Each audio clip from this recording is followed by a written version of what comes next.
At dahil nga umaga na naman, syempre kailangan na naman natin magluto ng ating almusal. So, ayan guys, magluluto nga ako dito ng itlog na prito. So, yun lang muna ang ating ulam for today's video dahil tayo ay nagmamadali. So, ayun na nga guys, alam naman natin na kailangan talaga nating mag-upload ng video. Ganito talaga yung routine natin araw-araw. Kaya pagpasensyahan na kung yung ating area na nakikita ay palagi na lang dito sa aking dirty kitchen. So, ito na nga guys, magpiprito nga tayo ng itlog para meron tayong ulam pag meron gustong kumain. Dahil minsan kasi hindi rin ako minsan nag-aalmusal, minsan kape lang, minsan naman talaga sa tanghali na ako kumakain, kaya hindi ako minsan nakakapag sa umaga, nakakapag ready ng pagkain. Pero ang okay na yan dyan kasi okay na rin siya dahil nakapagsaing na rin naman ako, ang kulang na lang is ulam. Pwede na rin yan itlog na prito. Matuto din tayong sabi pang kapag kung ano yung available dyan, yun na lang. Wag nang maghanap ng wala kasi mahihirapan tayo hanapin yung wala dyan.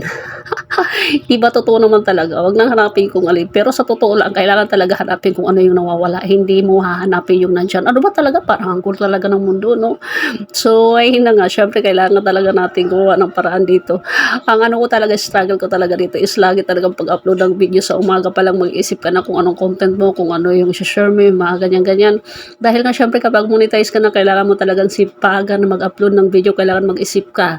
Since wala naman tayong ibang may upload, ganito lang muna ang routine natin araw-araw para kahit papano mayroon man lang tayong update kay Tatay Im, diba? So prito-pritong itlog, actually prinito kong itlog dyan is dalawa lang ang prinito kong itlog dahil yung aking jowa loves is hindi naman siya kumain, umalis agad, tapos yung aking anak hindi siya kumain. Ang ending nito, nagluto ako, wala namang kakain, ganon. So ako nagkapilang din ako, kaya maya-maya kakain din tayo. Okay?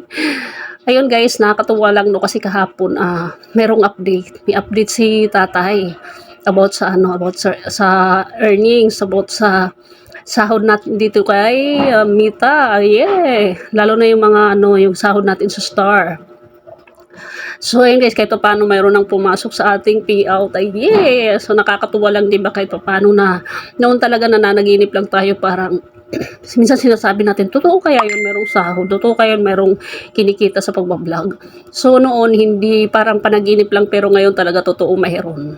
And finally, pero sa ngayon, ano lang muna, parang ipunin lang muna natin yan hanggang sa magkaroon ng lumaki para kahit paano pag lumaki na siya, 'di ba, magamit din natin sa magandang ano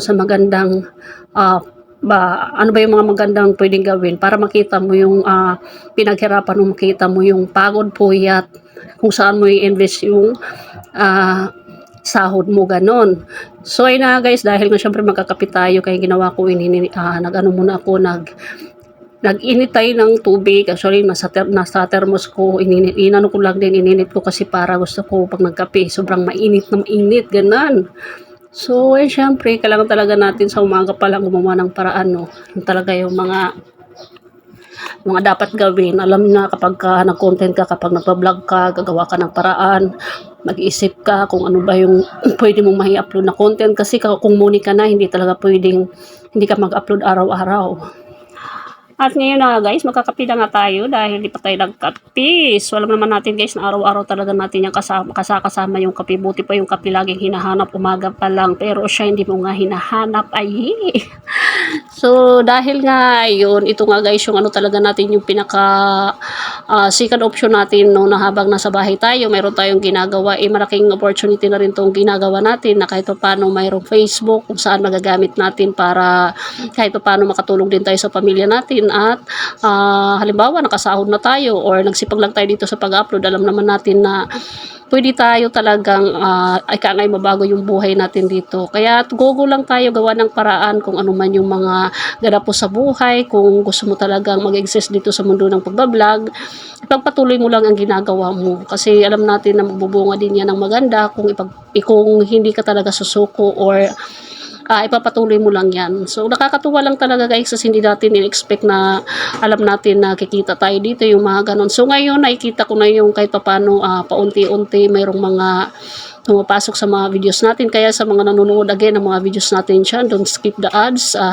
para makatulong din kayo sa earnings. At syempre, sa sunod na mga panahon kapag tayo pinalad dito, sana magawa din natin yung talagang pinakagol natin dito ang makatulong po sa iba. Yun po talaga yung pinakagol kung bakit natin pinasok yung pagbablog.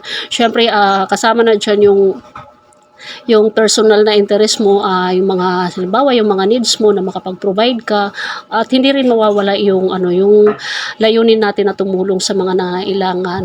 Okay? So ayun lang guys, maraming salamat again sa lahat ng mga nanonood ng mga videos natin dyan. Thank you po. God bless po. Ingat po tayo palagi. And that's all for today's video. Thank you for watching. Bye!